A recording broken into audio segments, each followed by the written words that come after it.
Testing, testing.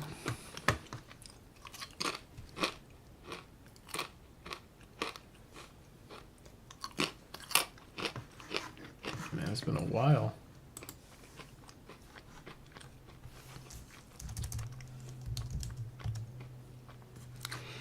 I hope that my audio is working correctly. I think it is. Oh shit. Eating some chips.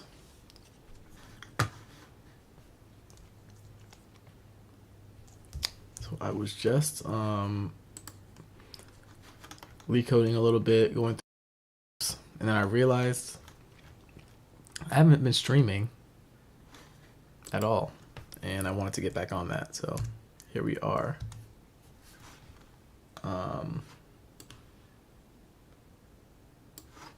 What the heck?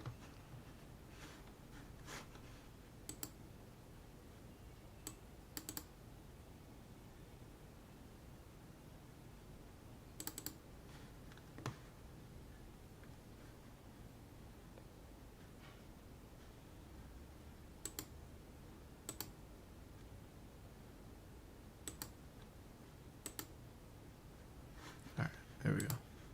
I don't know why I could not see my screen. Here we are.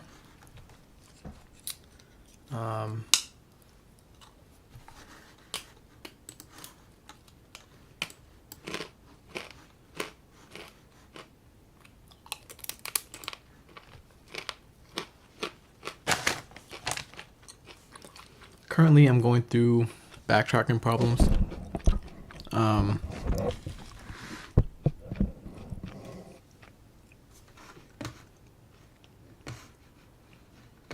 Chat, right?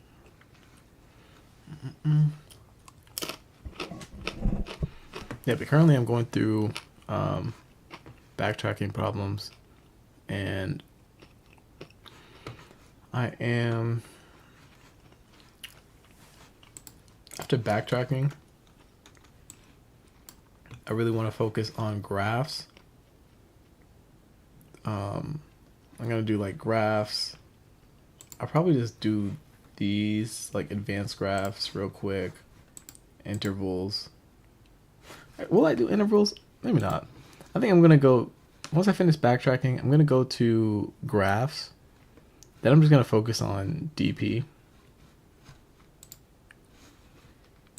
Maybe a bit of bit manipulation, then math/geometry. I don't know. But it's really just, once I finish backtracking, it's graphs and then DP. 1D and 2D. Yeah. So I don't know. Then I'll pretty much have done every important topic. But yeah, I had to take a break for about like 2.5 weeks to really finish my thesis. I actually presented my work on last Friday. Very excited to have it done. I've only done 73 out of 150 problems. This is embarrassing. But now I can focus on Leetcoding, applying to jobs. And I want to do a project. I don't really know what. I want to also make a few YouTube videos. But we'll see.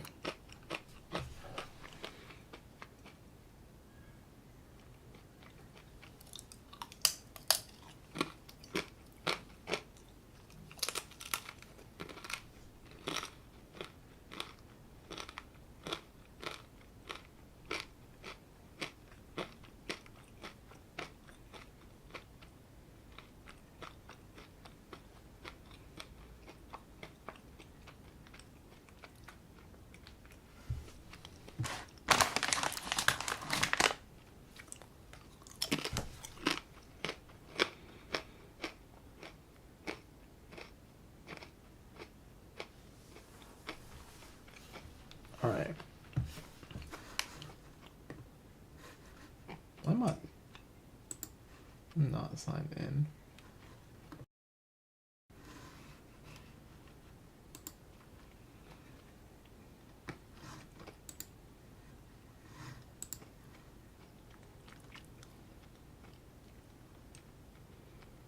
don't know why I was not signed in.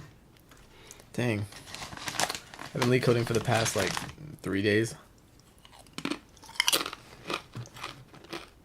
And I don't think any, yeah, it definitely did not count at all.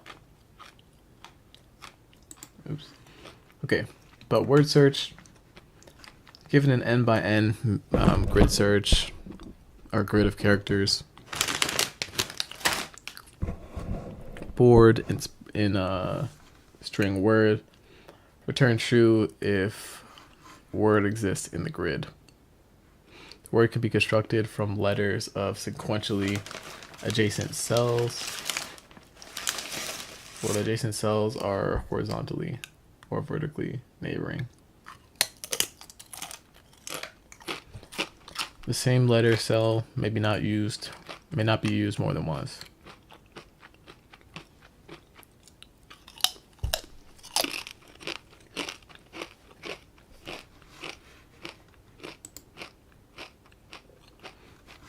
Now, when I look at this problem,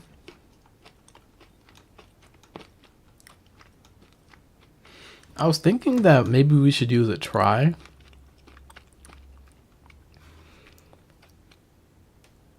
I don't know. I don't know how to go about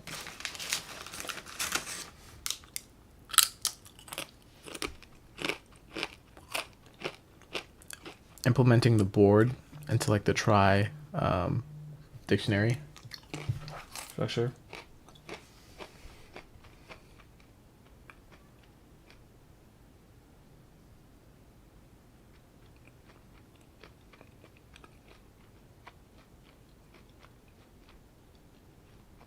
Someone was calling me.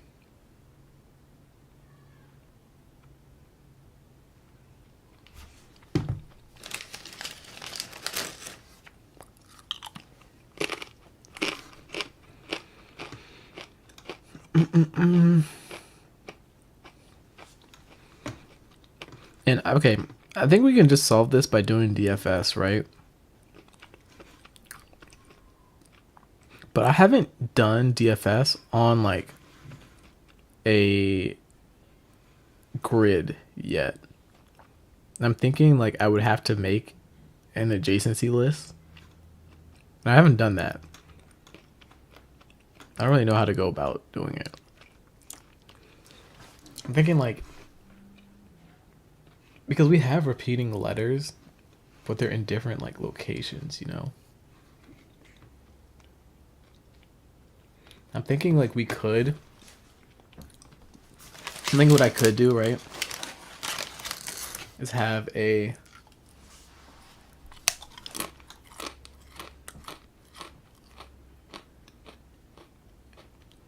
I could make like a grid, a 2-dimensional array, right, of points.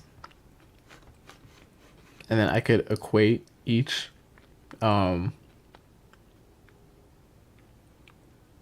letter. I could create like, I could have a class, right? That's the board. And it will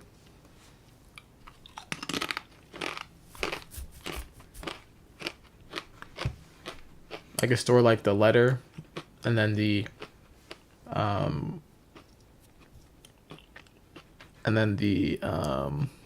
coordinates, and then I could go like do DFS that way.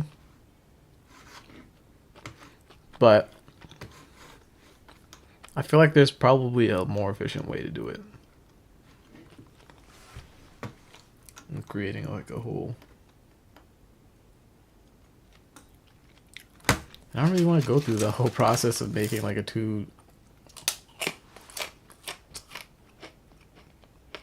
array and everything. I don't know. Should I try it?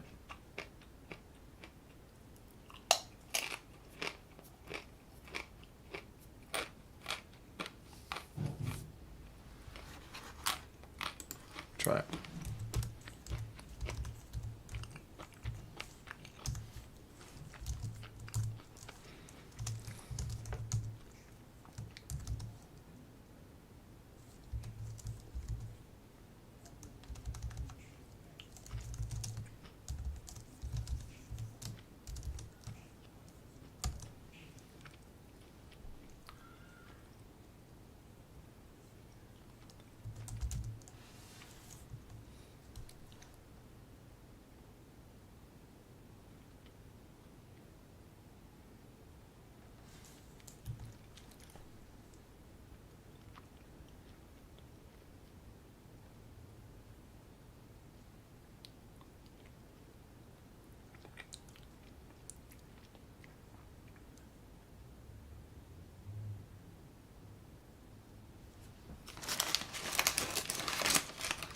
Hmm.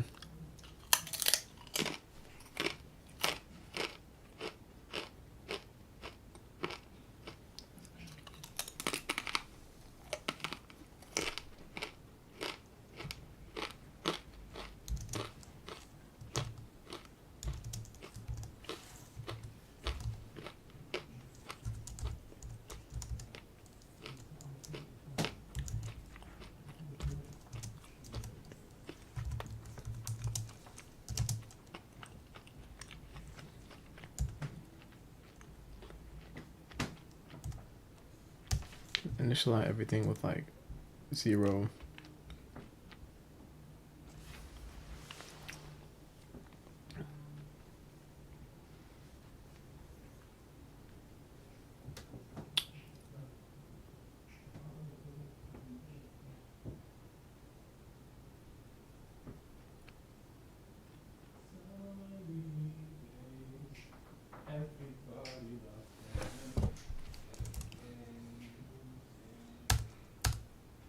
No, I could like.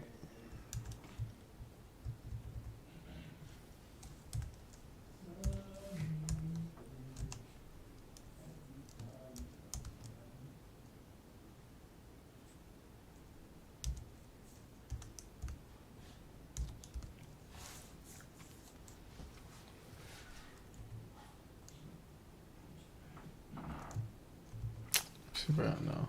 I'm gonna go decision. I feel like I don't want to go through the process of trying to do this.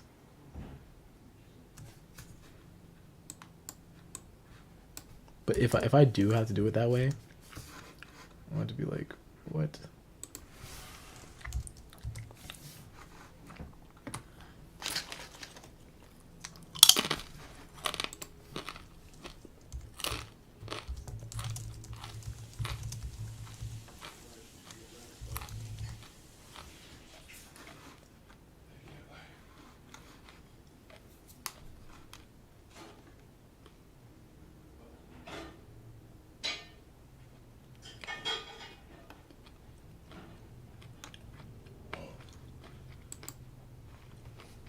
So you want to start a coding career?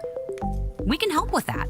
We're Codecademy, and we've taught millions. Hey everyone, welcome back, and let's write some more neat code today. So today let's look at word search. This is a pretty good problem, and it's definitely very popular. So we're given a grid m by n with a bunch of characters, or you could say it's a board, and we're also given a target word, and we want to look for this word inside of our board, and if we can find the word, we return true. If we can't find the word, then we return false. And so within our grid, the word can be constructed any way, but it has to be either horizontally or vertically neighboring cells. So basically what we're looking for, let's say this is our board, we're looking for a path inside of this board where we can move horizontally, right? We're moving to the right, then we go down, and then we go to the left. So this is our path, and we are looking for a word. So we're looking for a path that can make this word. Down here, you can see in the example, they give us a target word, A, B, C, C, E, D, and that's the word we're looking for. We're looking for a path, and we can find a path with exactly those characters. Therefore, we can return true. Now, the question you're wondering is, how can we figure this out? Is there a really efficient algorithm to solve this problem? The answer is no. There's definitely not a super efficient one. We just are going to go through the brute force solution, and that brute force solution is going to be backtracking. So basically, this problem is actually pretty intuitive, right? How would you solve this problem in real life if you didn't have any code? Well, you'd go brute force, right? Let's start at every single cell. So we'd go through every single cell, right? Let's say this is an E, right? Does our word start with an E? No, it starts with an A. Now we have a C. Does our word start with a C? Nope. Does our word start with a B? Nope. Does our word start with an A? Yes, it does. So now let's look at all the neighbors of A and look for our next destination character. Our next target character is B, right? So let's look down. We don't have a B over here. This is an S. Let's look up. There's nothing up. Left, there's nothing left. Okay, to the right, we have a B. Great. Now the next character we're looking for is a C. Are there any neighboring C's? Not up, right? What about to the left? we can't reuse a character, so we can't reuse this A, but we wouldn't want to use it anyway. But that's just another detail, right? We can't reuse any characters. Down here, there's an F. That's not what we're looking for, but to the right, there's a C, right? Obviously, we can see that. And the next character we're looking for is a second C. You know, we could run through this, but it's mainly just brute force, right? We're going through every single position, looking at every single neighbor to see if it's even possible for us to make this target word. In this case, the answer is obviously yes. We have an E and we have a D. We can finish it up. So in the code, we're going to be doing backtracking. So let me jump into that. Or rather, we're going to be doing recursive backtracking. So we're going to do this recursively, or in other words, we're going to do this with depth first search. So let's dive right into it. So one thing I like to do with these problems is just get the dimension. So I'm going to get the number of rows and the number of columns. So get the length of the board, we get the number of rows, and get the length of the first row, and we get the number of columns. Also, remember how I said we can't revisit the same character twice within our path? Therefore, we're going to need a variable or a data structure for our path. We're going to use a set to add all the current values from our board or positions in our board that are currently within our path to make sure that we don't revisit the same position twice within our path. But other than that, if you've seen any of my backtracking videos, you know I like to follow a formula, so I'm just going to be going through that right now. So I like to create a nested depth first search function within the root or the regular function, because then we don't have to pass in some of the variables like the board and the word, because this is a nested function. But we are going to have to pass in the position of the board that we're at, so 2 variables, row, column for that. And we're going to have to pass in a third variable, I, which is going to tell us the current character within our target word that we're looking for. So if we ever reach the end of the word, or if I ever equals the last position, so if we ever finish the entire word, therefore we know we found the word, therefore we know we can return true, right? That's the good case. The other case is, what if we go out of bounds, right? Out of bounds of the entire board. What if row is less than 0 or column is less than 0, right? Or what if row is greater than or equal to the number of rows, or if column is greater than or equal to the number of columns? That's also out of bounds. So, or let's consider one more case. What if the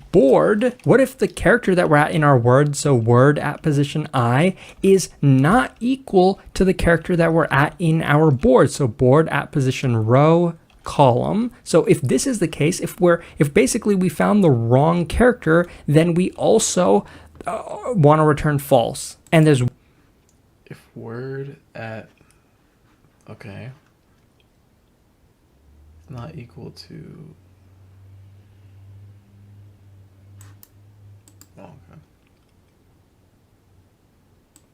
one last condition we have to check. What if the character or what if the position we're at, row, column, this tuple, what if this row, column position that we're at is inside of our path set? What does that mean? That means we're visiting the same position twice within our path. We know all of these things that I've just listed, all these conditions are basically invalid. If any of these are true, then we have to return false, because, you know, if we're out of bounds, we return false. If we see the same character twice, we return false. If we see a character that we are not looking for, we also return false. My home, my rules. My internet, now that too. Okay, but once we're done with that, then we know, okay, we found the character we're looking for, right? So what can we do? We can take our path and add the current position to it. So the current row, column to our path, because we found a character that we need. So now we're going to be continuing our recursive depth first search. And so we're going to be looking for the result of this depth first search. So we're going to run depth first search, right? We're going to run it in all 4 adjacent positions. So what I'm going to do is say row +1, leave the column the same, and add 1 to I. We're adding 1 to I because we found the character we are looking for. Now we're going to look for the next character, right? So now I'm just going to basically copy and paste this a few times. So I copy and pasted it 4 times because we're going to look at all 4 of the adjacent positions. So let me just fix this up. So You probably see what I'm doing, but basically I'm saying row +1, leave column the same, row -1, leave column the same, column +1, leave row the same, and column -1, leave row the same. So we're looking at all four adjacent positions. We're running depth first search on all of them, and if any of them return true, then our result is going to return true. Remember, we only need to find our target word one single time. So if we ever find that word, then we know we can return true. So I'm going to go ahead and return that result, but right before I return that result, I'm going to do a little bit of cleaning up. So I'm going to take our path variable and remove from it the position we just added to the path, because we're no longer visiting that position, right? We're returning from this function called, therefore we don't have to continue to visit that position inside of our path. So this depth first search recursive function is always the main part of the backtracking problems. Once we're done with this function, the only thing left for us to do is actually brute force, go through every single position in our grid and run this depth first search function on it. So that's exactly what I'm going to do for every single position, every single starting position in our board. I'm going to run depth first search, passing in the row column, passing in 0 for the position of I, because we're always starting at the beginning of the word. And if we ever return true, if this depth first search function ever returns true, I can immediately return true from our function exists, right? I can just return true immediately. I don't have to wait. And if we never return true, if this goes through every position in the board and we never return true, then I'm going to have to return false out here, because that means we did not find the word that we were looking for. So this is the entire function. Actually, you can tell that it's definitely not very efficient, right? We're running through the entire board, right? I would have thought that just calling this function once on 0, 0 would be enough.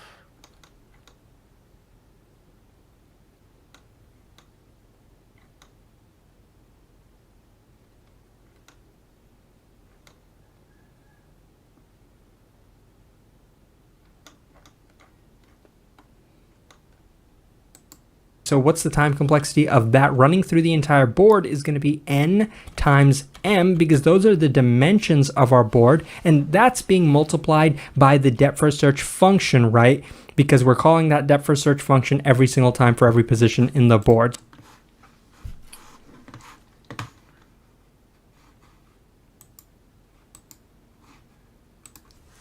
Someone is asking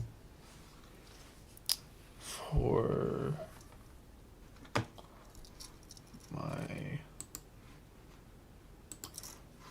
the link to my stream.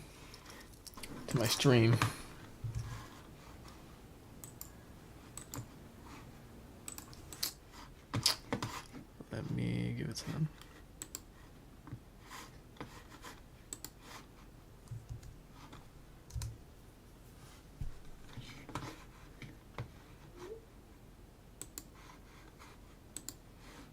So the question becomes, what's the time complexity of the depth first search function? Well, the call stack of that depth first search function is always going to be the length of the word, right? Because the word can only be so long. We can only go through so many characters for the word. So that's going to be the call stack of it. Remember, we have 4 different branches. We're calling the depth first search. I'm not going to lie. I've been trying to get back into the gym. And I went to the gym this morning. I bench pressed. Welcome to July's Leetcode Challenge. Today's did the lat pull down. And I did a bit of cardio just by like playing basketball. And like I'm so tired. problem is word search. Given a 2D board and a word, find if the word exists in the grid. The word can be constructed from letters of sequentially adjacent cells, where adjacent cells are those horizontally or vertically neighboring. Do it the same way. Say we're given this board and with the word A, B, C, C, D, we can see that it exists through this path, A, B, C, C, C, E, D, so we return a true. If we're given a word like A, B, C, B, we can see that that one actually doesn't exist, because we could create it by Okay, for or reusing would be because ABCB, we can see that that one actually doesn't exist because we could create it by going A, B, C back to B, but that would be reusing a cell, so that doesn't count. I'd seen this before, or some variation of it, and if I recall correctly, we used trees to save on some optimization. But given that we only given one word here, I don't think it's gonna require us to create a tree. What we'll do is go with a depth first search recursive method, and we'll check starting with each cell if we could move down each path. I keep thinking like for the way I would do this iteratively is I would create like I'd create another class where I basically store like a board, and the board would have coordinates, and then I'd have like a set of like the visit, like the board would be coordinates, and then I would also store the value at each coordinate, right? I could store the value at each coordinate in like a dictionary or something. And then basically I'd perform DFS, and then I would, because I think just running DFS alone should like you'd be able to find all of the possible paths, and then I would just like search through those paths and then return whether or not like if it's in the whether or not the words in those paths. But I think that's just so excessive. So to create the word, we'll mark the position that we're at for the word as well as the row and column. And then, like, say we start with A, we can see that at position 0, A exists. Then we'll check up, down, left, and right, and move the position up to 1 and see if that one exists. And each time we do this, we could continue on to see if this word exists once the position is greater or equal to the length of the word. Then we can return a true. But one thing to note is we'll have to mark each cell that we've already visited somehow. And to do that, I'm just going to, you can use a dictionary possibly, but I don't think that's necessary. You just need to, let's say, temporarily make this cell equal to something else. I'll just make it equal to null. And once we are out of the recursion, we can revert it back to whatever it was originally.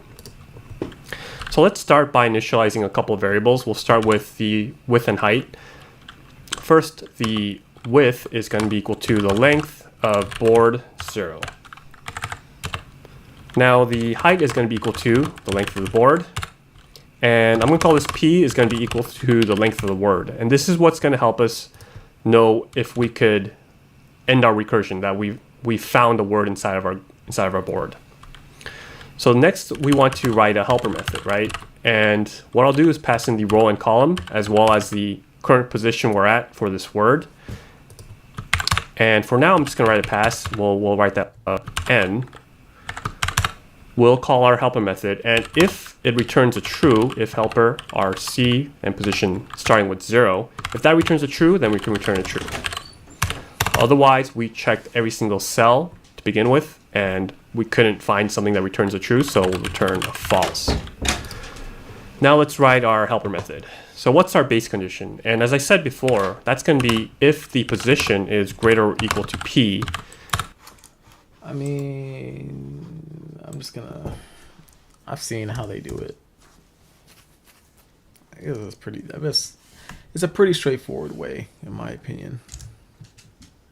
My dog just came into my room. So what we want to store like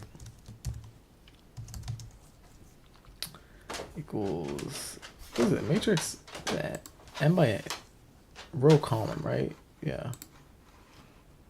This is going to be the number of rows. The number of rows is going to be the length of the actual board.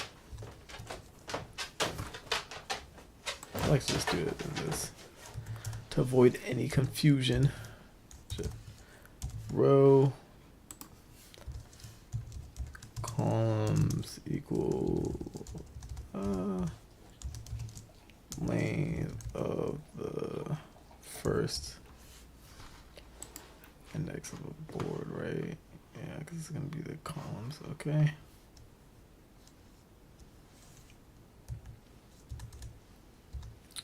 And then I guess I'm going to want to do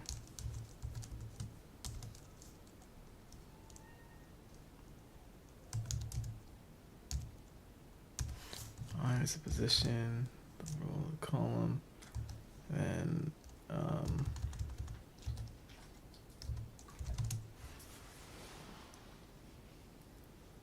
if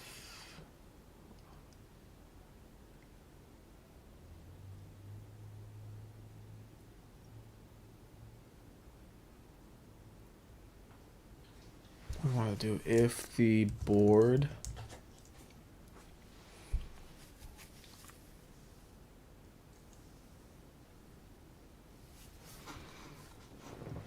we want to check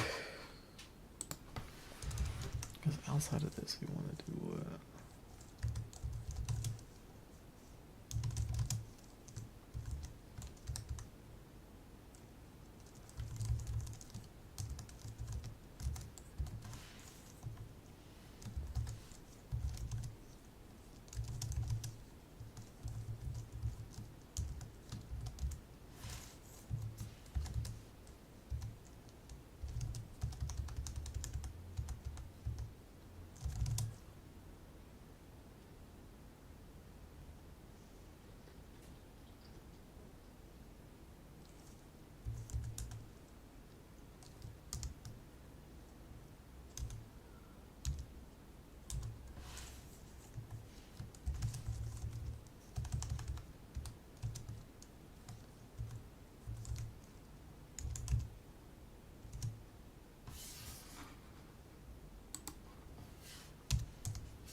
I guess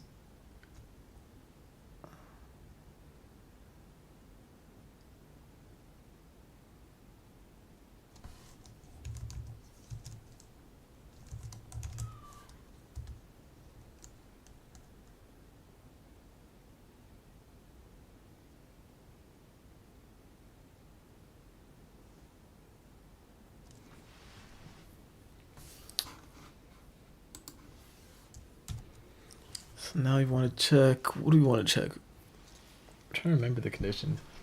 So, like, if I is out of bounds, if I is greater than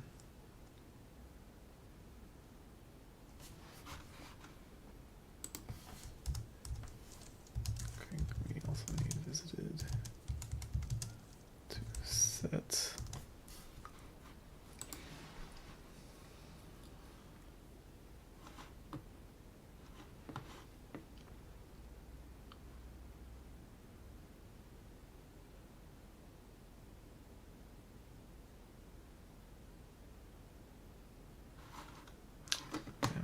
do not remember.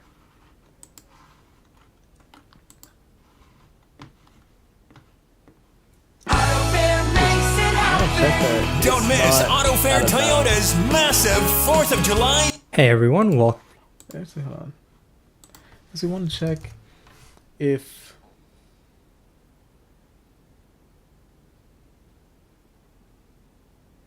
but I is I not a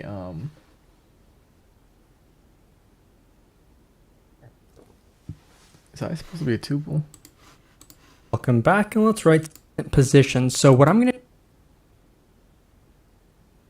Oh, I is for the which word, index of the word. Okay.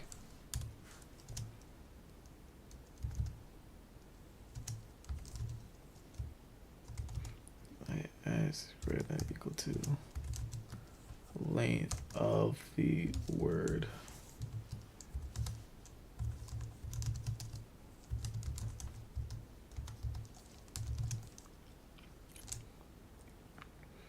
Then what if we want to do like if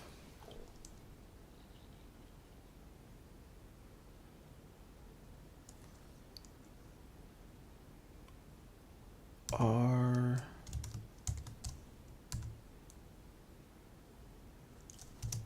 is greater than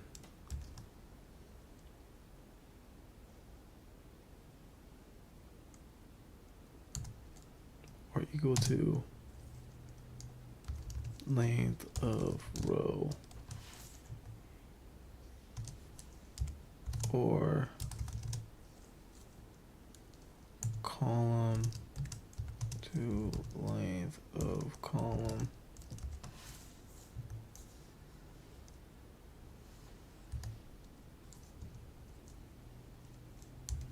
or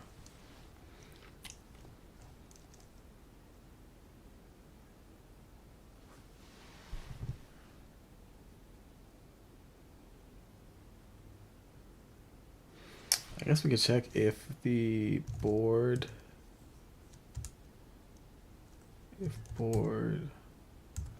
index R row column is not equal to word of I.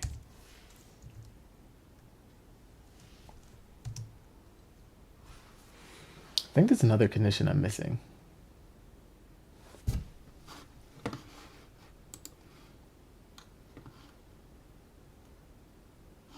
Or RC not in or visited, okay. Whoops. Yeah.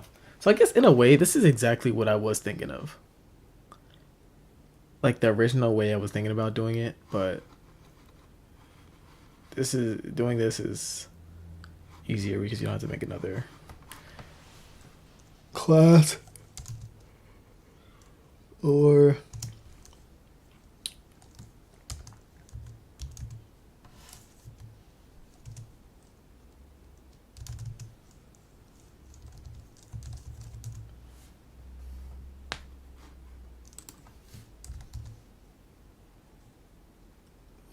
do you want to just turn false?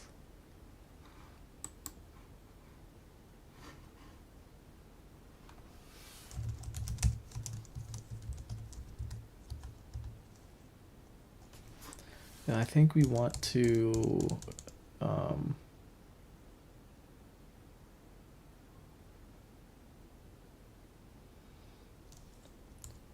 DFS.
These.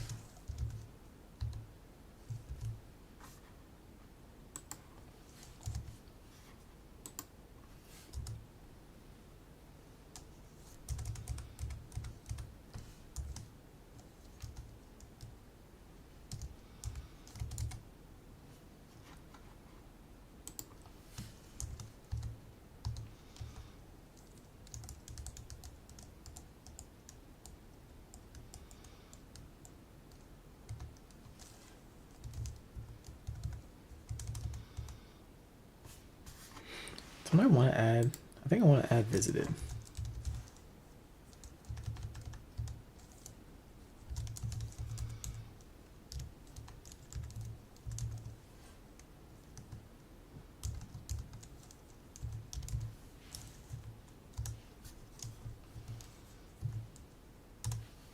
And then I want to do this, then remove it.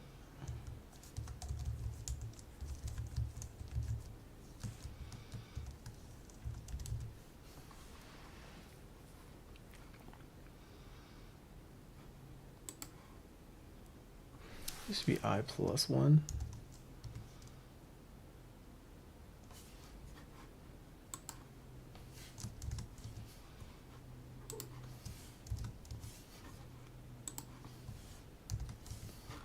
Okay.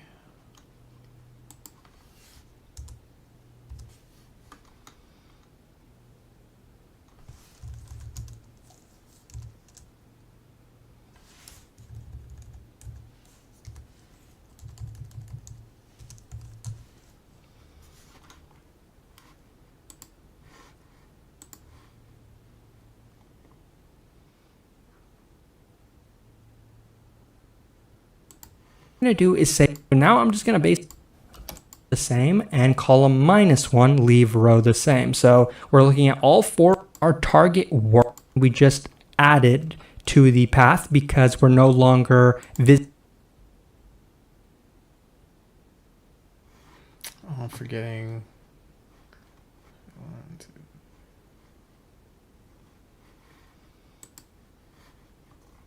Forgetting the less than 0.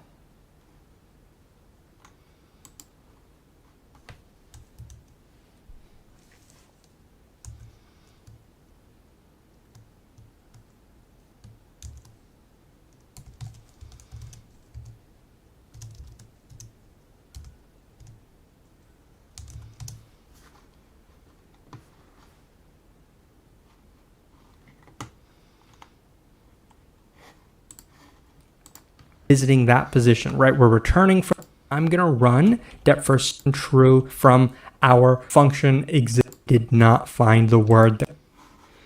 Yeah, I mean,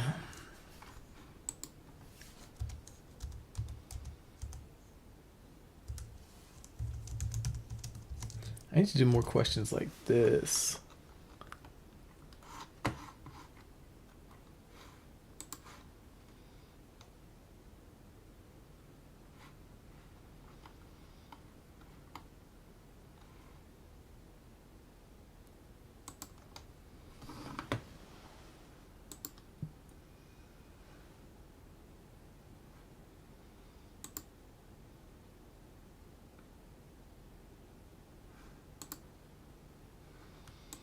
Oh, whoops.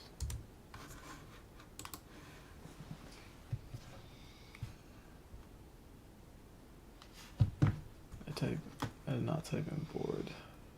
Whoops.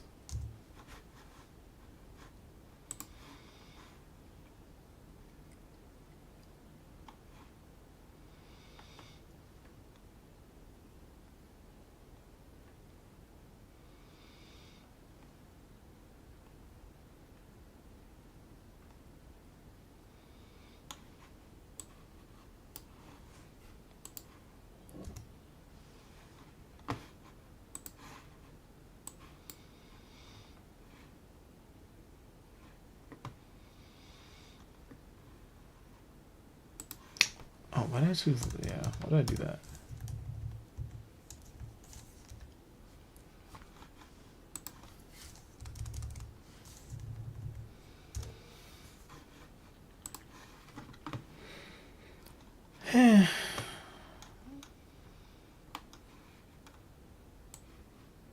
What did I do wrong?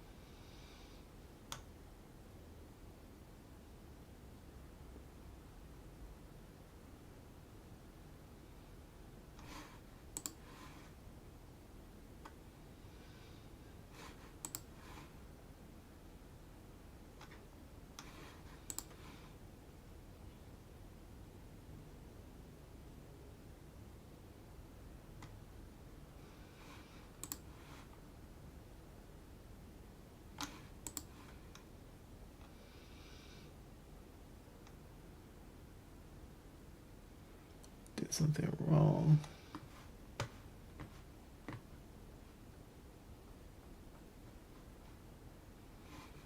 Oh, whoops. Whoops.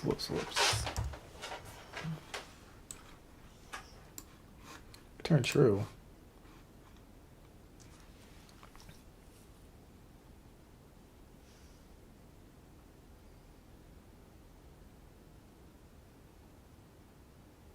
Oh, it means we got through the end of the word. Makes sense. I'm going to need to remember this. Oh my god, I gotta come back to this problem.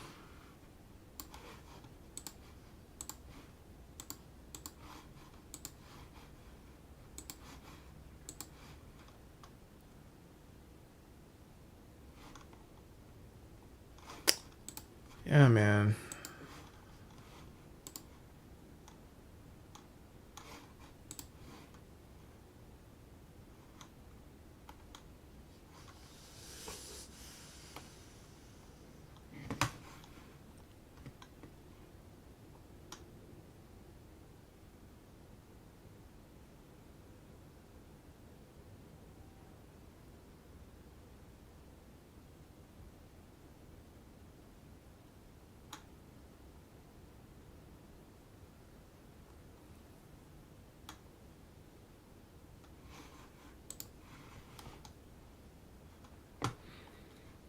Palindrome partitioning.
Man.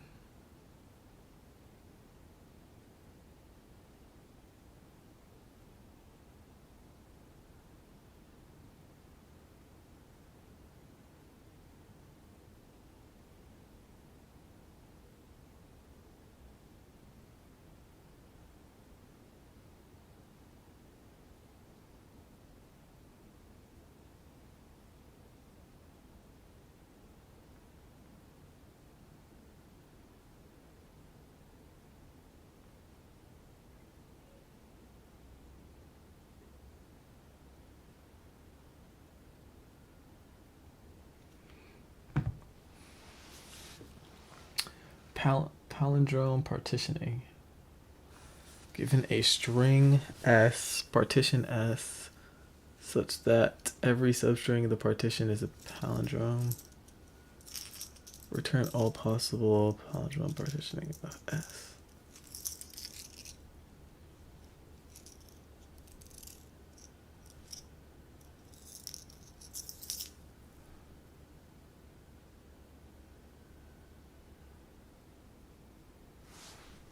A, B. Like what?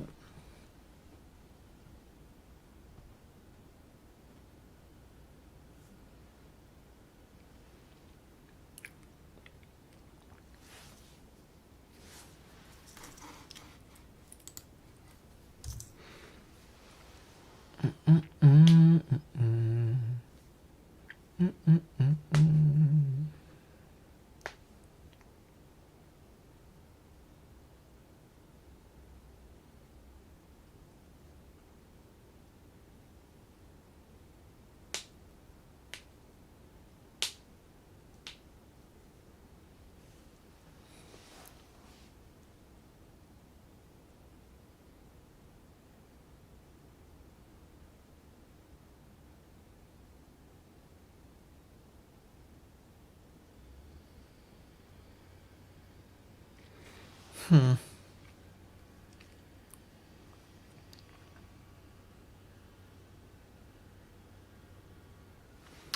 think the way to do this.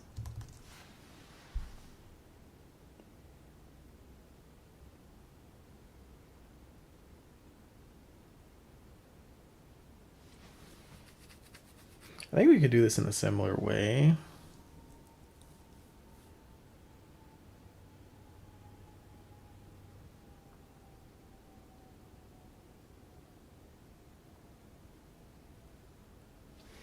I think we need like DFS. Alright, let's do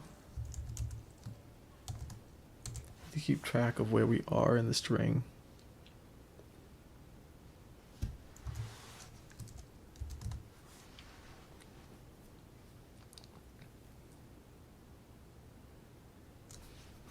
So we could do like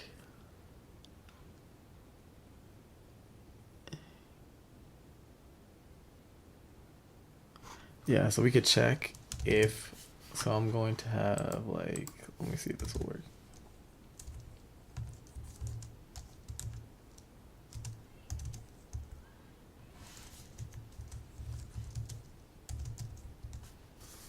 Right, so if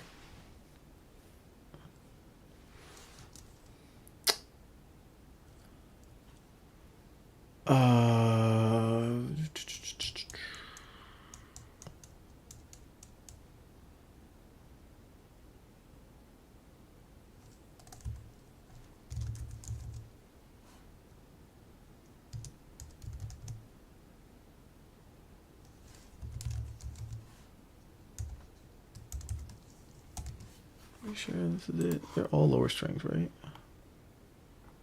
Yeah.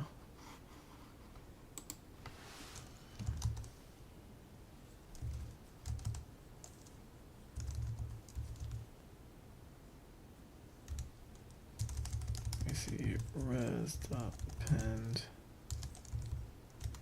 copy or subset dot copy.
Let me see if this works.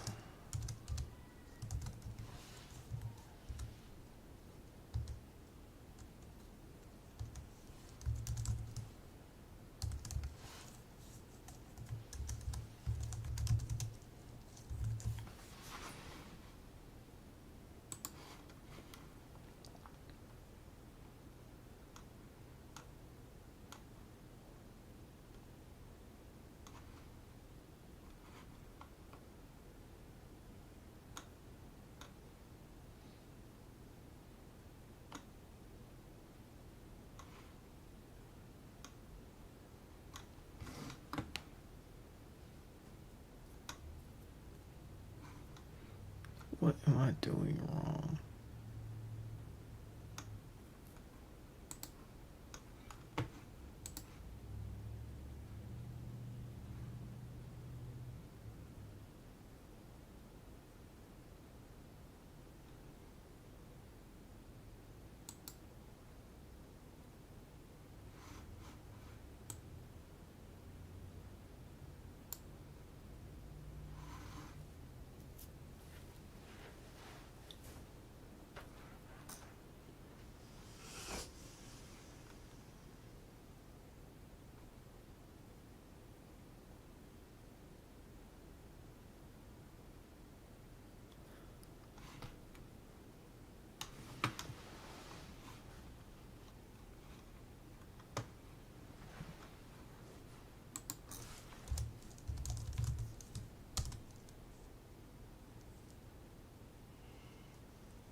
Yeah, because we want to do every substring. And I feel like this should be doing that.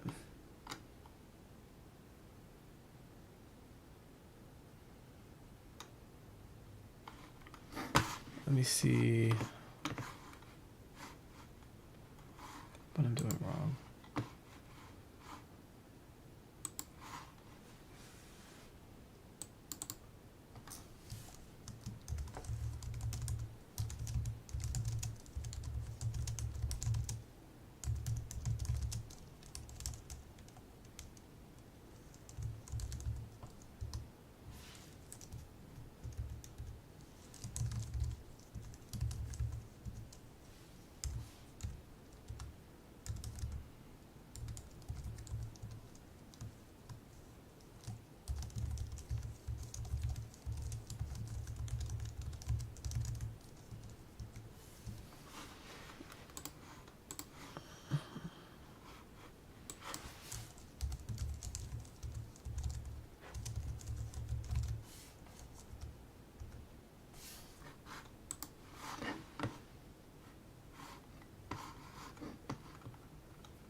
I don't want peace out on war.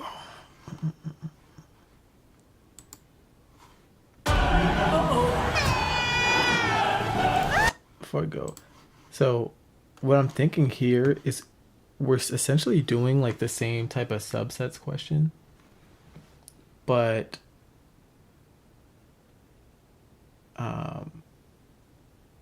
yeah, we're just adding the like the condition where we add the subset to our result list. We just change that so it's this, right? Guess it's not working. Whatever you're looking for in a monitor, we've got the perfect match.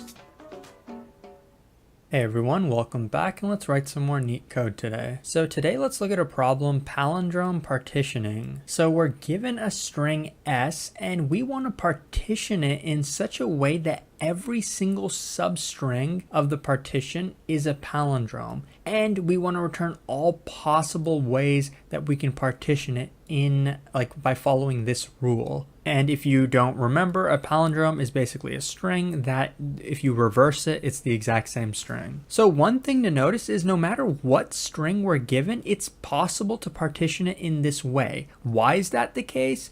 Because in this case, we have A, B. We know that any single character like A is a palindrome, right? If you reverse A, you get A. Any character, including B, is a palindrome, right?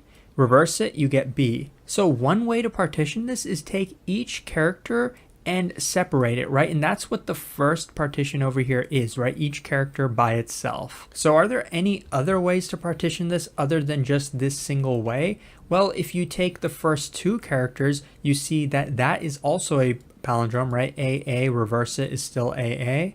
And of course, B by itself, we know any single character is definitely a palindrome. So for the second partition, we'll have two substrings, right? AA and B. So then this is our result because we cannot have any other substrings that are palindromes, right? AB is not a palindrome. If you reverse it, we get BA. That's not the same string. If you take this and you reverse it, you get BAA. That's not a palindrome. So the brute force way in this case to solve this problem happens to also be the main way to solve this problem, which is backtracking. So we are going to use backtracking to solve this problem, and what we're going to do is create every single possible way we could partition this and then check if those partitions form palindromes and if we want to so if we want a single way to partition this while maintaining palindromes. So for the first partition, we have three choices. Do you see what they are? If we want a first partition, well, the first partition can either be A by itself, right? So A by itself, which is if we just took the first character and said that that was one partition. Another partition is double A, right? If we just took the first two characters as our first partition. or the last one, obviously, if we just took the entire string as our first partition. Now, we will check, is this a palindrome? How are we going to check? Well, we can start comparing the first and last characters, right? And we see that, well, they're not even equal, right?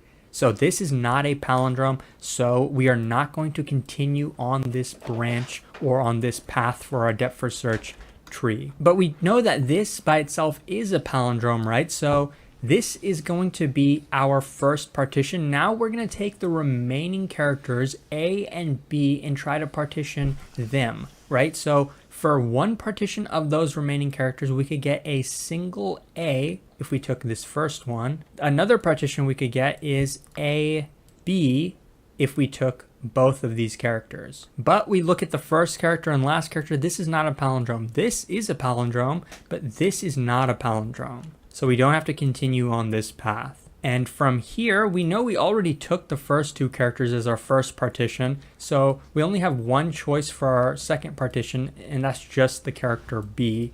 And we know a single character by itself does form a partition. And we also know that we have no more remaining characters, right? We already took the first three characters. So what this tells us is this is one possible way to partition to make sure that all the substrings are palindromes, right? Both of these substrings are palindromes. So this is one possible solution. So now the only path for us to continue, we can't do this and we can't do this and we can't do this anymore. We don't have any more characters. So we can continue this one. How many choices do we have? Well, we took the first two A's, right?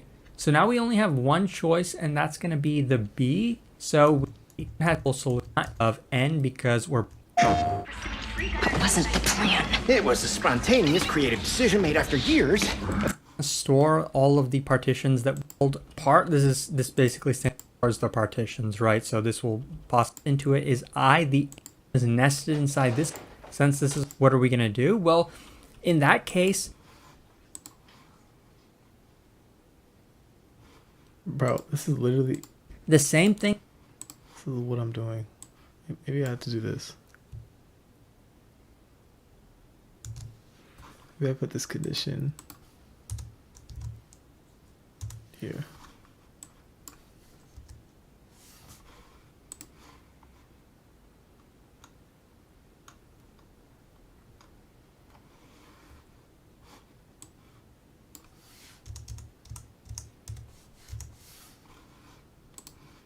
Thing that we did over here, right? We knew that we had a valid partition and we had no more characters to... here is basic, but not only that, I'm going to clone it because we know, or rather I'm going to copy it because we know if we end up in a particular one, so every time we...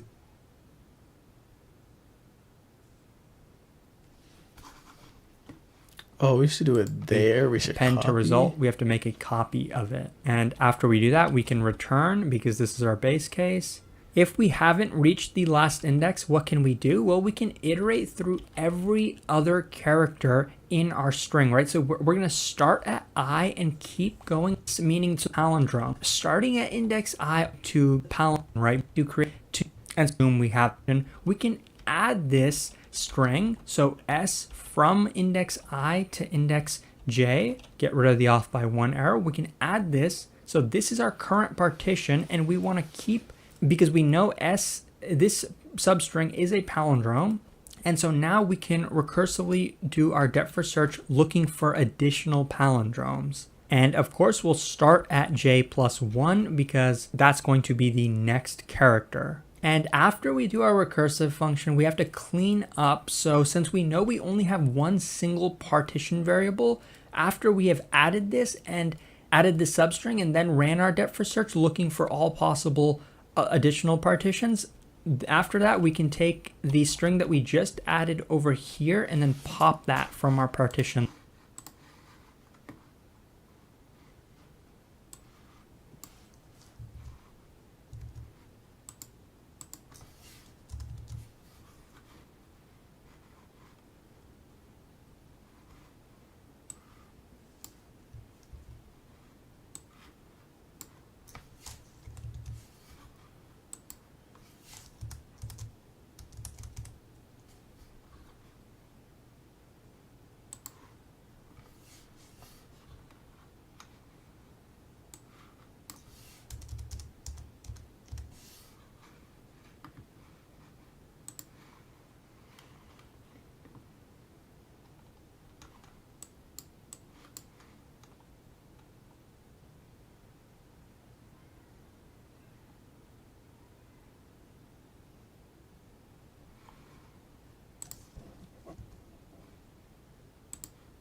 list. And that's actually our entire depth first search function. You notice we have our base case when we go out of bounds, and with this loop, we are generating every single possible substring, right? From I to J, we're checking if it's a palindrome. If it is, then we're recursively continuing our depth first search.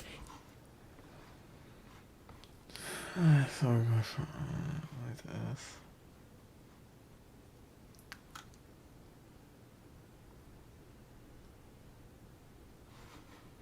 Like, I guess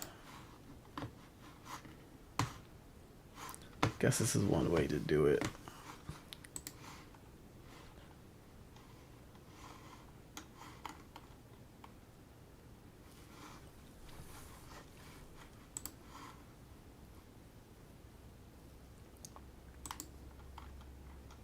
They're gonna be graph questions that are hard, bro.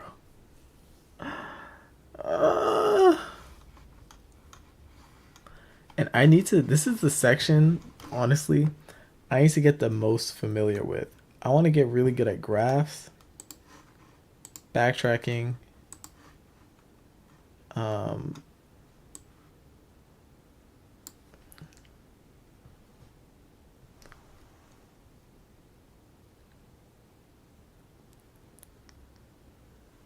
trees.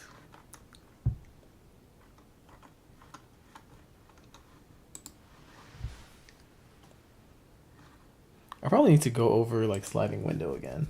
I haven't done sliding window questions in months.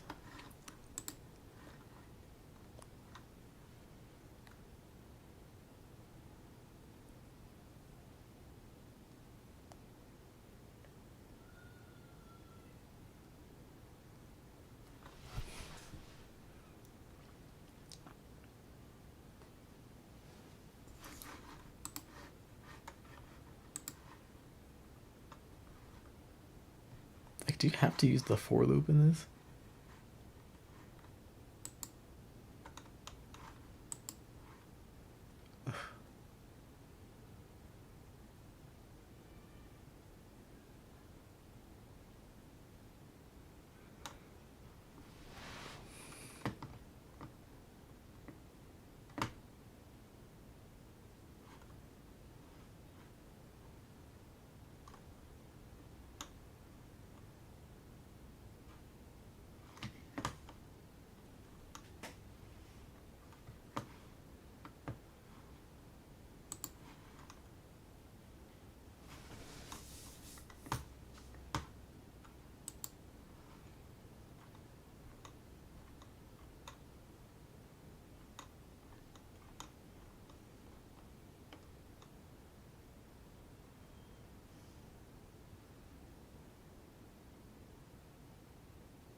I mean, I don't know.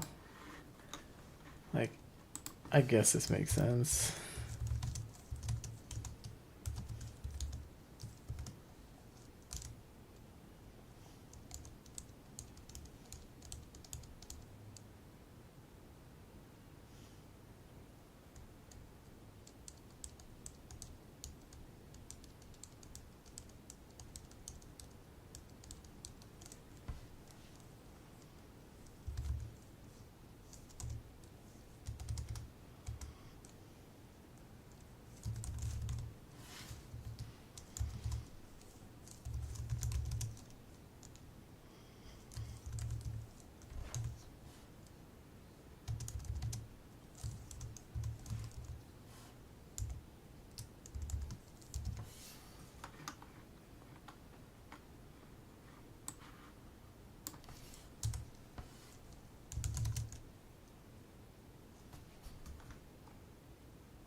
To j plus 1?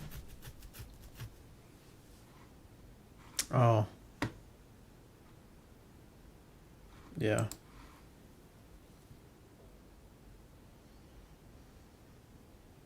Yeah.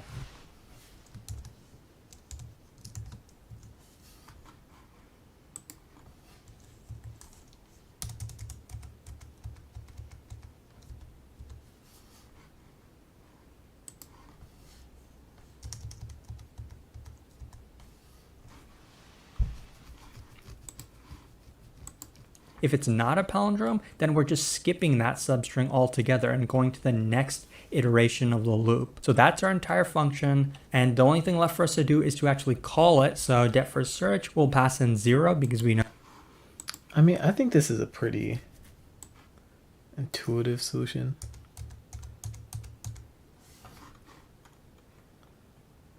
I don't know. This part is a little but like it makes sense. This makes sense.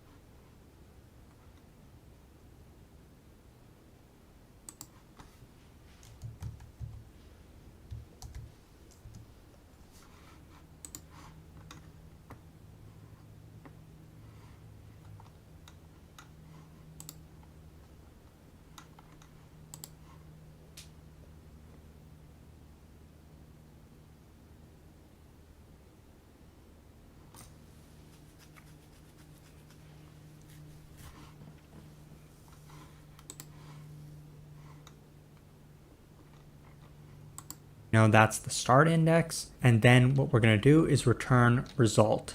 And before I forget, we know we have to actually write this helper function that we called before we even wrote it. So let's write that really quickly. Is palindrome, it'll accept a string.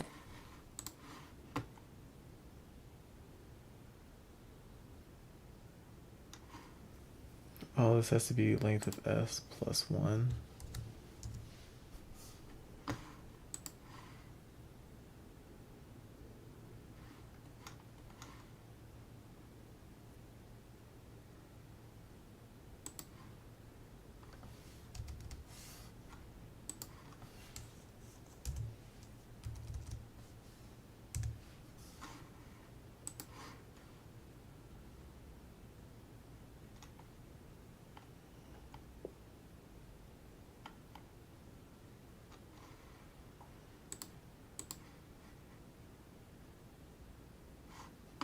Like, what the heck?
is palindrome?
Bro, my dog out here just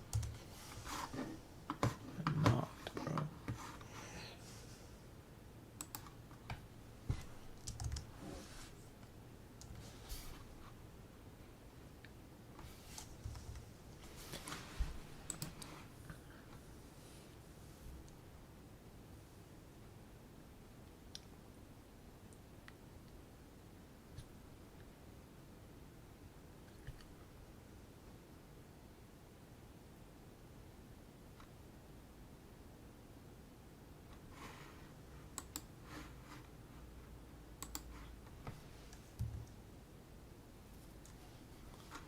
Oh, this should be J plus 1.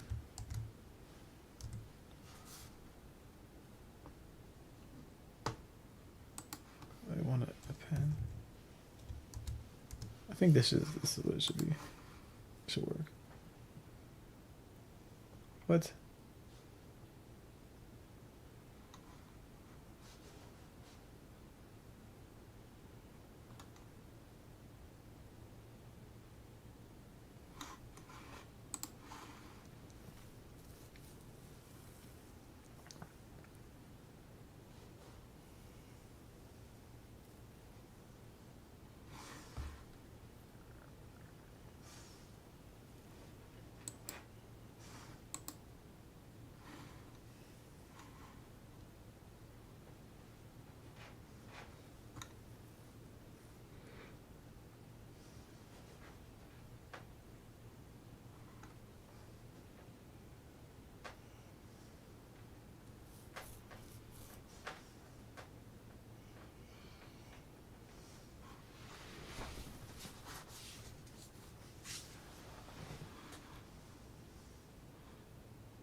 In my mind, this should work.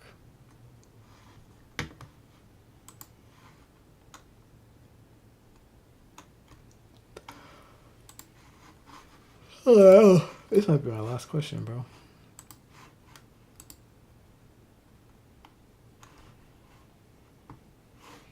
Okay, I'll do one more. I'll do one more after this. Then I'm gonna call it a day.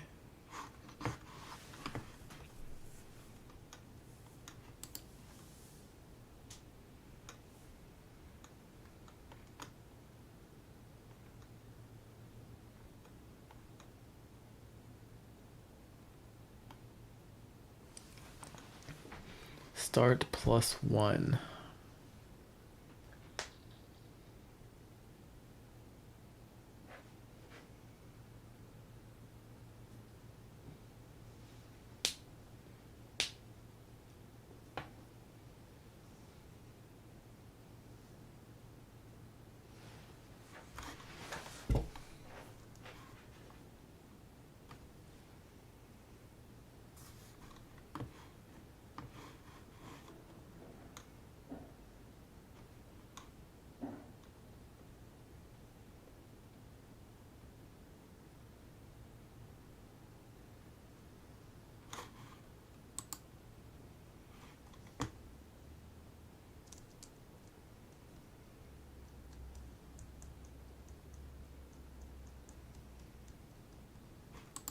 and it'll accept left and at the left position doesn't equal the character at the right position, that means it's not a palindrome, so we can return false. If they are equal, then we can update our left and right pointer, so add 1 to left and subtract 1 from the right pointer. And if this entire loop executes and all the characters actually...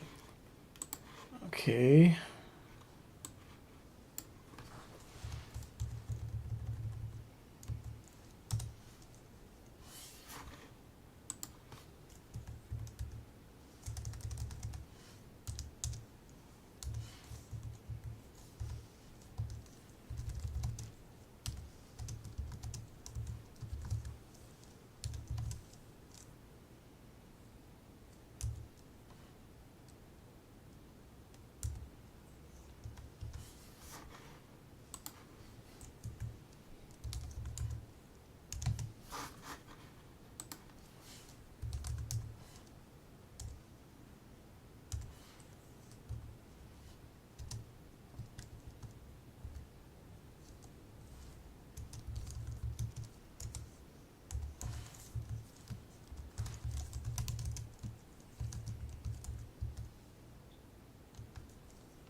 Do I need to have that parameter there? Just put like S, right?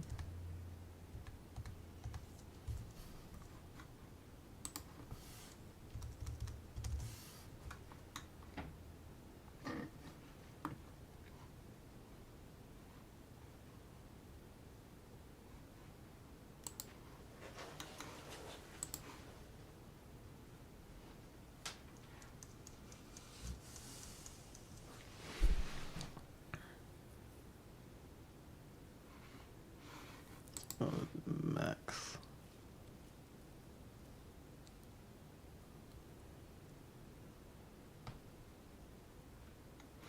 Forgot to increment it.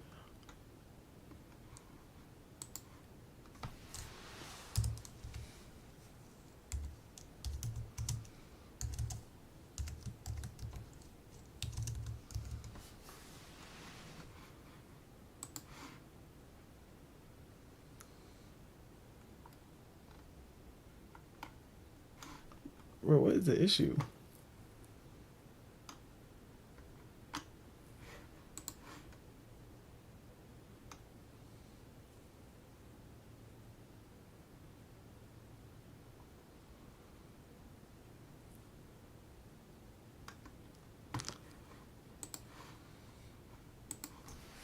J plus 1.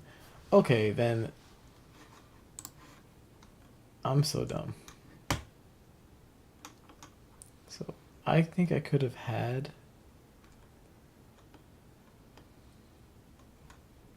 this function literally be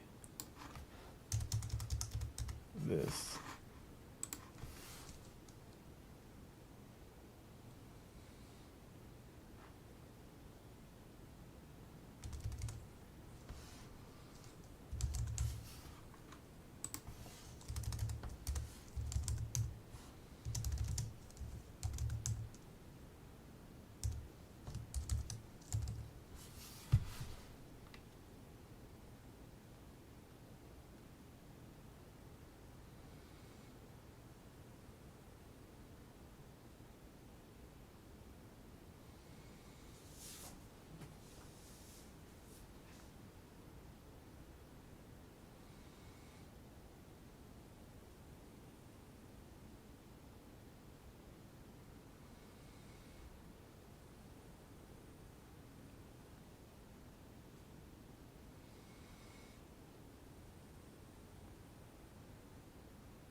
Let's see this. I might have to do I to j plus 1.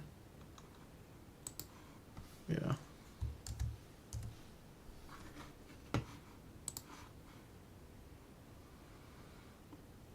Yeah, there we go.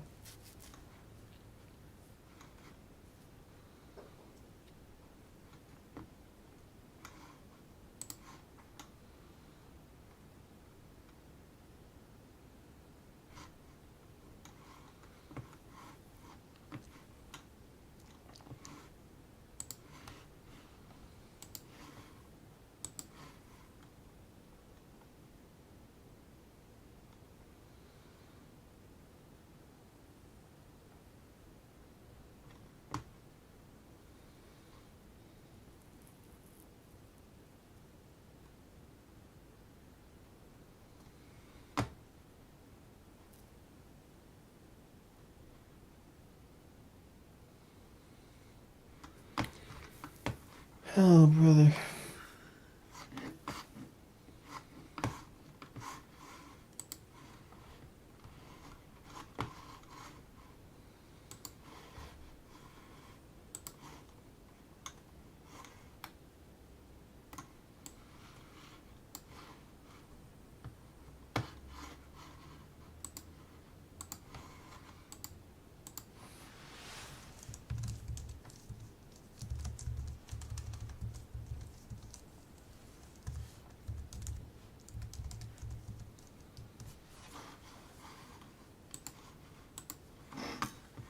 Letter combinations of a phone.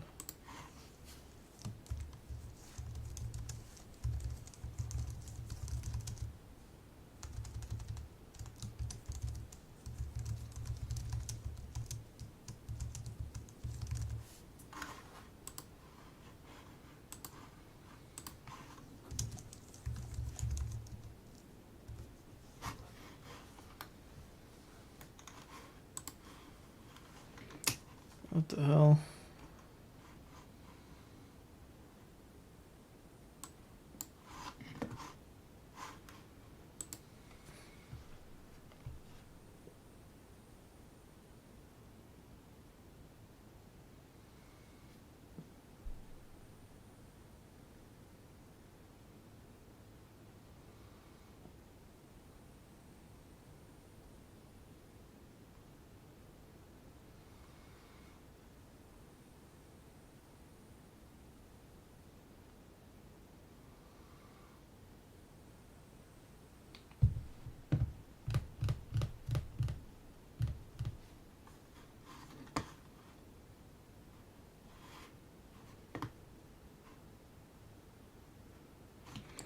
Return.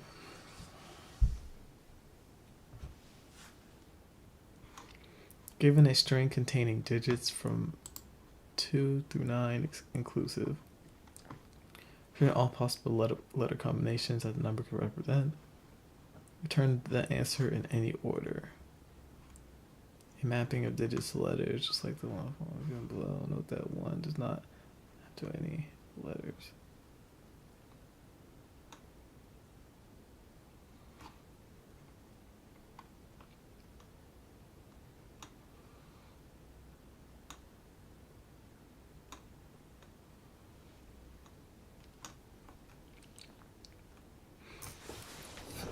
Yeah, bro, if they asked me this during an interview, I'd be cooked.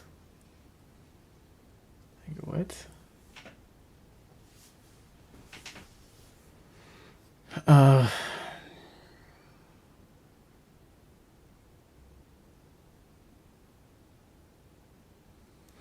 How would I do this?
have to use a dictionary.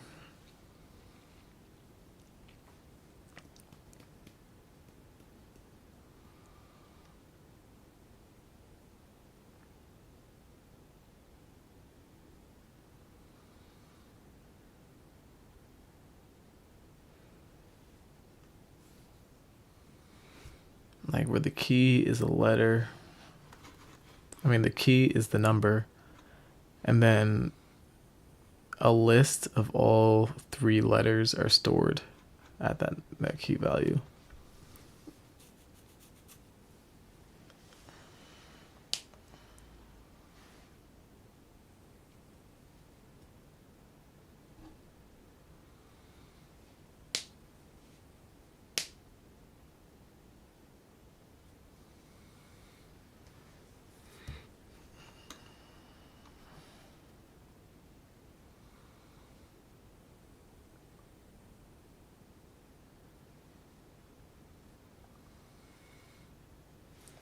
I mean,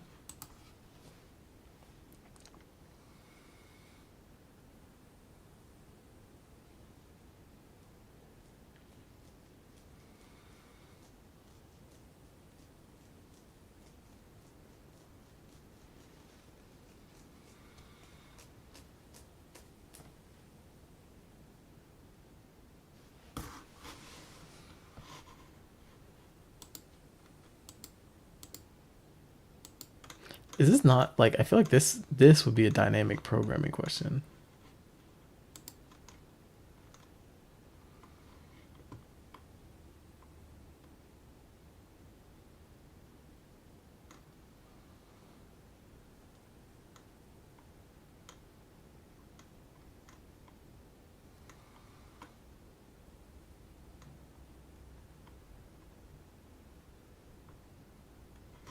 Hey.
I'm sorry, I'm just like OCD about this.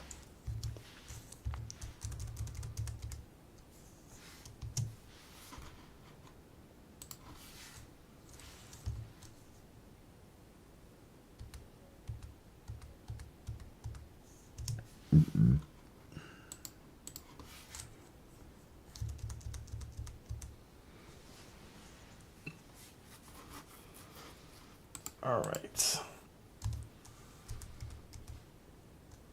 Let's get to business.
So for like digits, would I just map all of this? Like, I feel like I should just map this straight away to all possible, like letters. You know what I mean? And then that way, I pretty much just have to find all the combinations of those letters. That's what I'm thinking.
This is embarrassing.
So now the problem just becomes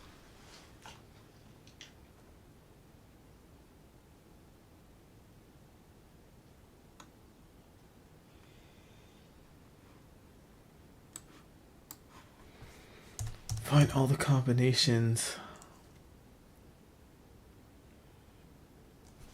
Or actually,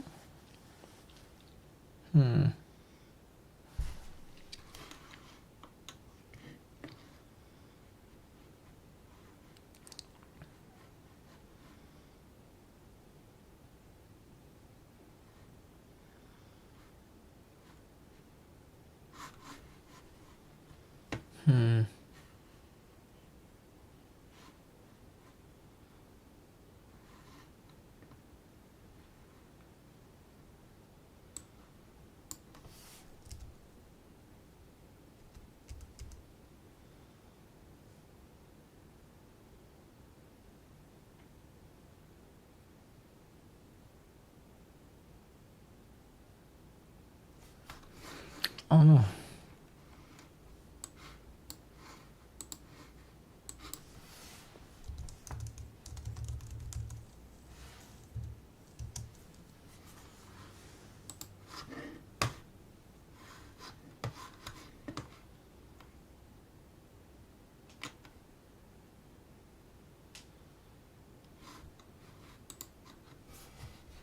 So you want to start a coding career? We can help with that. We're Codecademy, and we've taught millions of people the skills they need to reach their goals. It all starts with our interactive platform, where you get hands-on experience writing code right from day one. Welcome to April's Leetcode Challenge. Today's problem is letter combinations of a phone number. Given a string containing digits 2 through 9 inclusive, return all possible letter combinations that the number could represent. Return the answer in any order.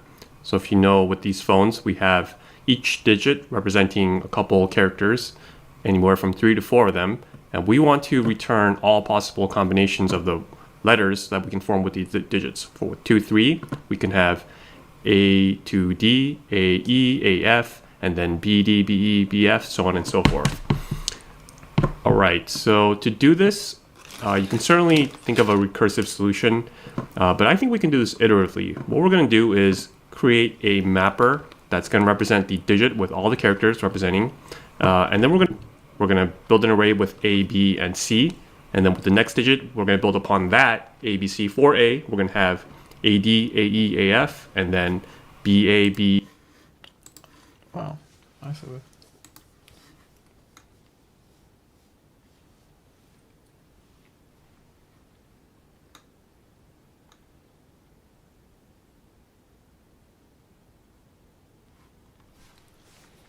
Like I could do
EBF, so on and so forth, and just continue that iteratively.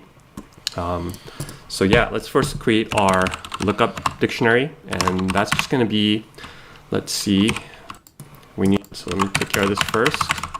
6 JKL, so MNO digits. We just return an empty list. Start with the output, and this I have to start with a blank string here because of the very first digit. So what we'll do is say for D in digits, and for say value in lookup digits, so this is going to be like A, B, C, D, E, F. What we'll have to do is have some sort of temp array, because we're going to build upon what we had in our output, right? So what we'll do is for O in output, we are going to append to our temp array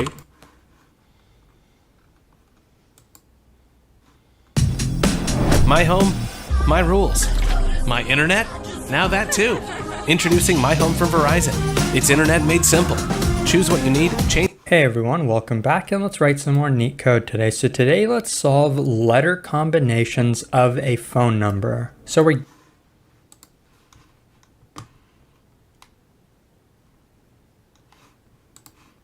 given a string of digits that contain only 2 through 9. So the digits are only going to contain the numbers 2 through 9. And we want to return all possible letter combinations.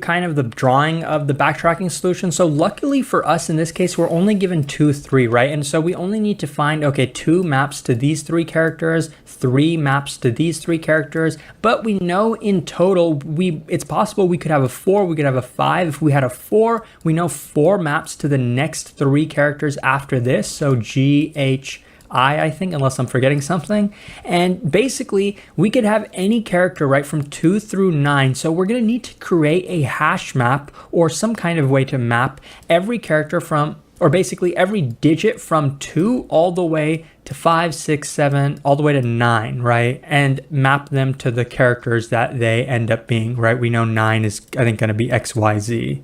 We're basically going to have to hard code this map of characters. There's not like a clean way to do it, mainly because some of the characters, I think 7 has 4 characters, right? 7 is mapped to 4 different characters, and so whatever. But this is a pretty small hash map, right? So it's not a big deal if we have to hard code it.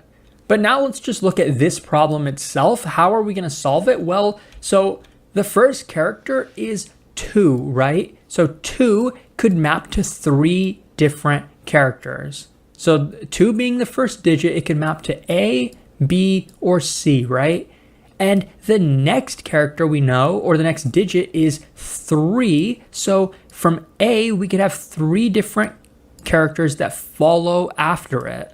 We could have a D, we could have an E, or we could have an F. And that's going to be true for every single one of these, right? We could basically put a D, E, F after each of them. And this is the entire backtracking tree. So based on this, what's our solution? Because remember, we want to know the strings that this could map to. Well, this is one string, this is one string, this is another string. So basically for each of the leaf nodes, there's like E and this, but could we run different 9999, right? So basically we'd have 4 choices for each of those. The O is the code, which is going to be 50, could be pop D, right? To the following iterations, so that we can do our we've 3 is it been able to take every single digit and then map it to a character, because current string is going to contain those characters. And if that is the case, then we are allowed to take our result and add to it the current string that we just built. And then since this is the base case, after that we can just return. If this is not true though, that means we haven't finished building the current string. That means we need to continue going through the digit that we're at, right? At index I. So let's create a loop to do that. So basically, I'm going to take digits of I. That's going to tell us the current digit that we're at, right? And I want to take this digit that we're at and I want to map it to the list of characters that it maps to, right? So if we had 9, we know 9 maps to WXYZ. So how can I do that? Well, that's why we created this digit to character map. We can take a digit and then map it to a character. So digit to character, I'm going to take this digit.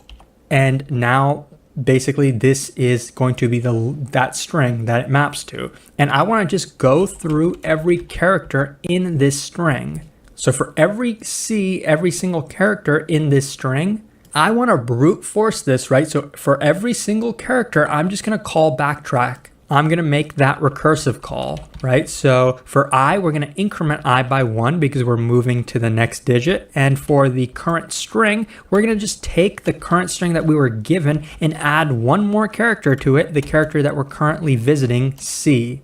And that's actually all that we have to do. We have our single base case and we have our recursive case. You can see that the only thing that might be different for you is that our recursive call is inside of a loop.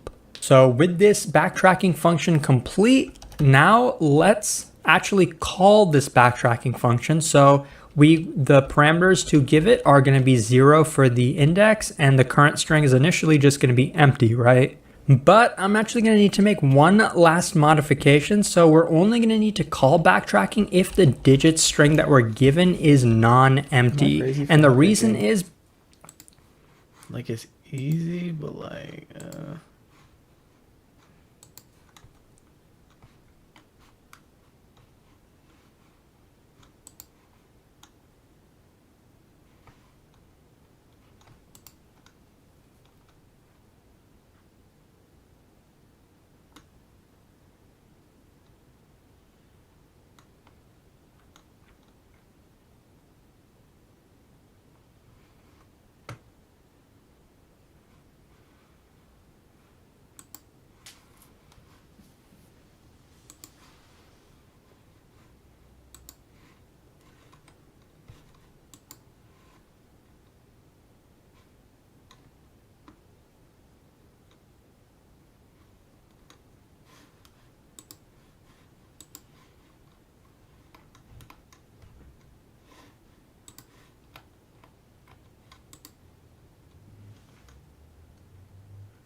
Just trying to make sure this code does what I think it does.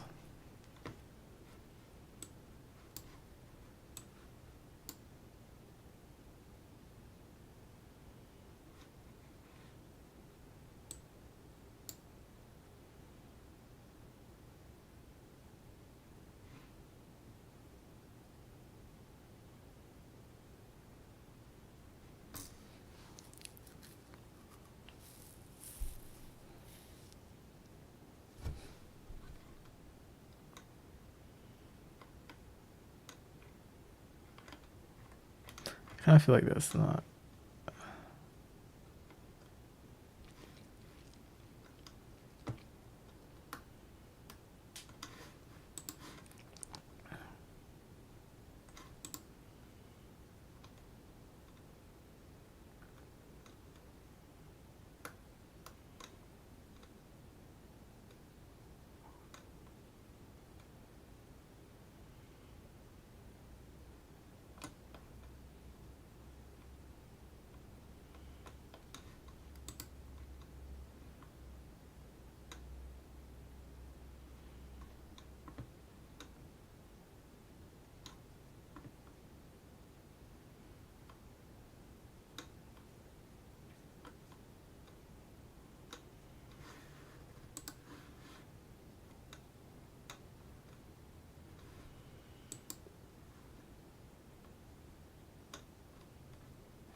guess the thing that's not intuitive to me is length of cur string is equal to length of digits. That's basically saying like the combination has to be. I guess that makes sense. I mean, I don't think about it.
I think I can still do this.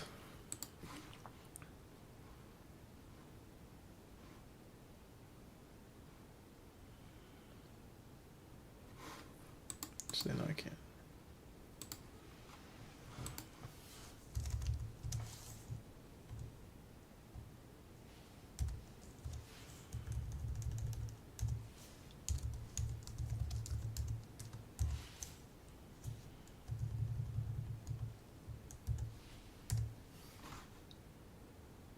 How long have I been streaming? It's felt like it.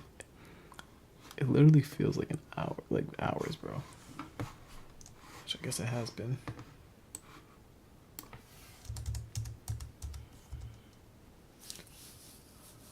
For C and keyboard.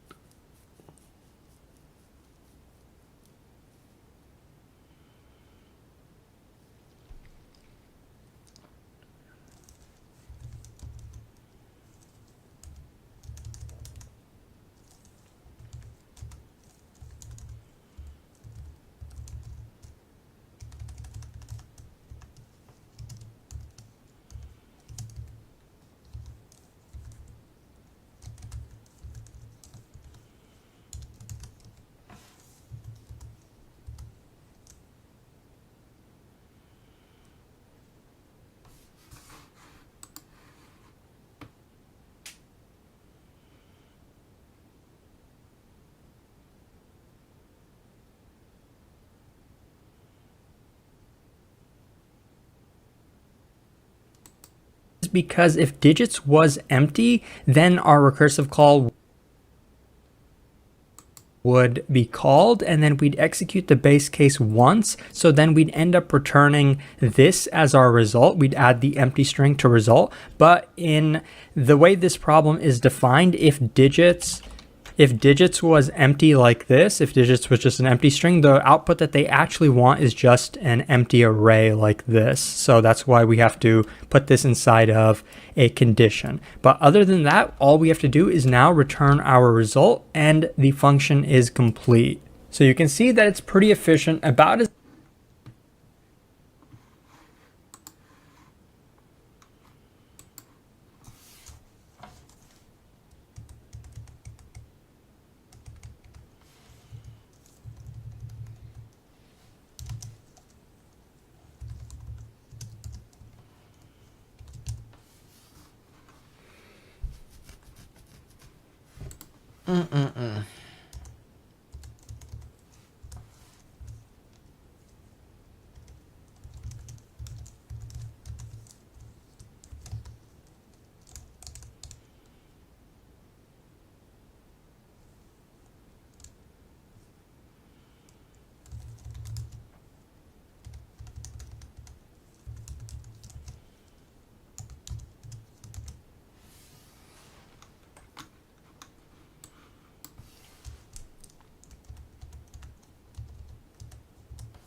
I'm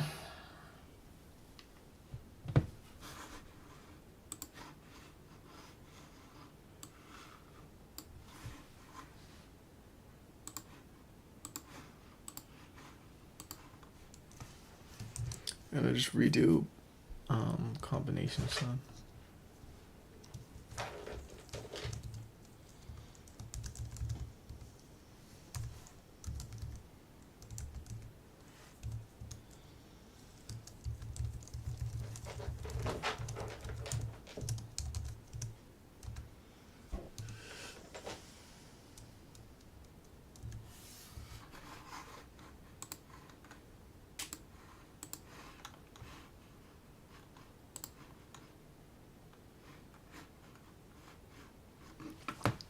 I feel like this question has been asked a lot. I've seen a lot of people talk about this question.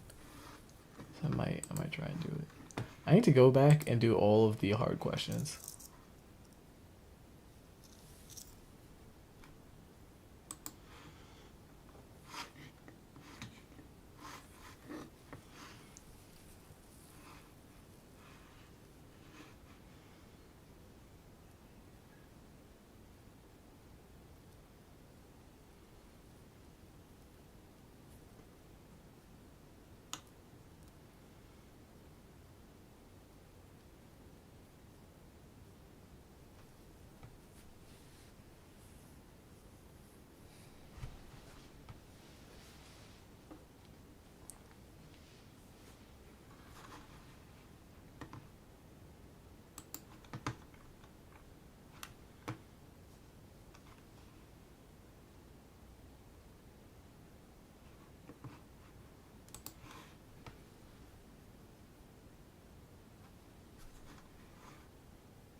Yeah, I mean, okay, see this?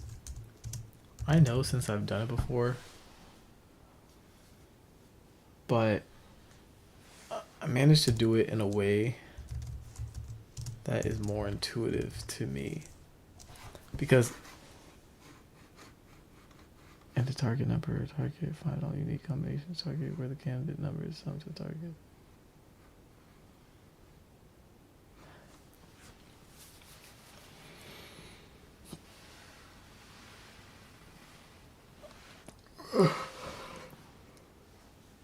Ugh.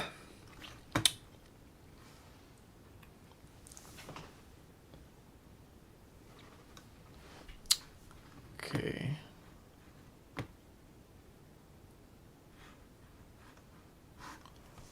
Find all unique combinations and candidates where candidate numbers sum to target.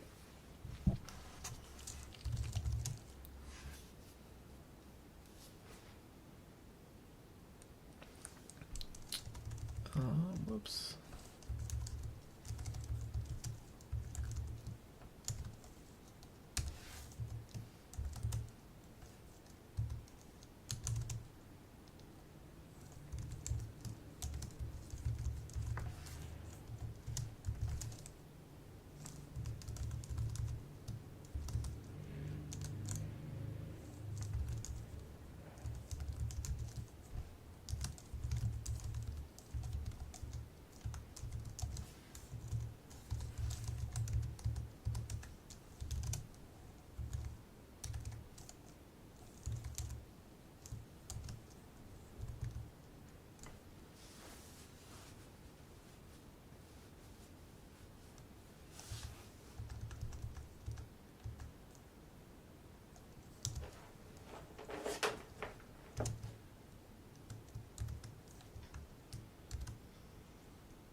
Oh, I forgot to sort it.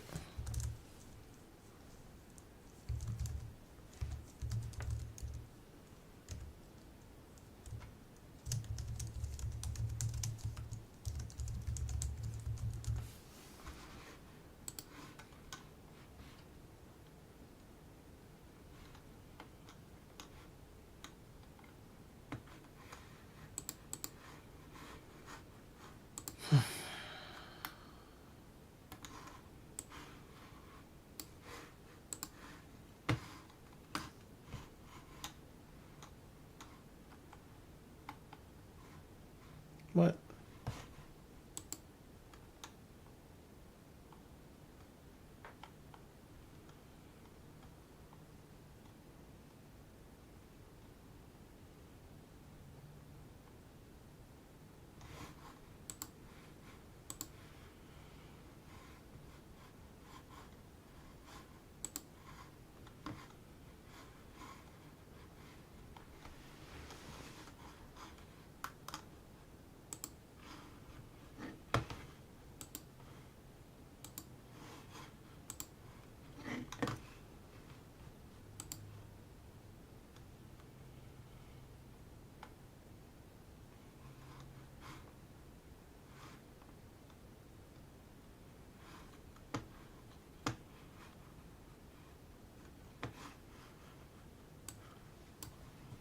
So I did need this.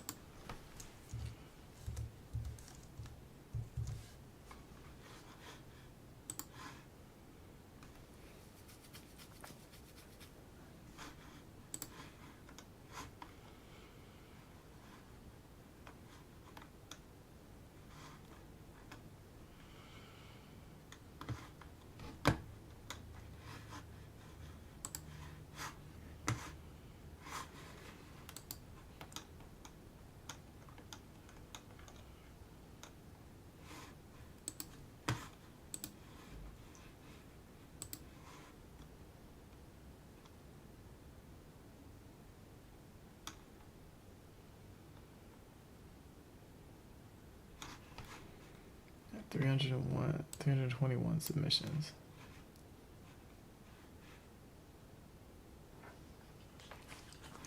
I have 98 Leetcode problems solved.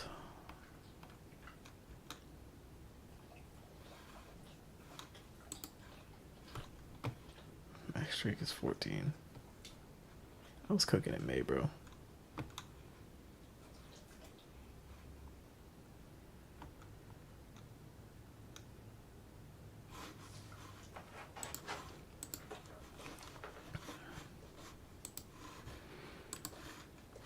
I need to do it. I need to go over greedy.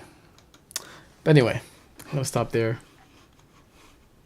It's been at it for 2.5 hours. All right. Oh my God, there's been mad glare this whole time. All right. Thank you guys for tuning in. Chris Green out.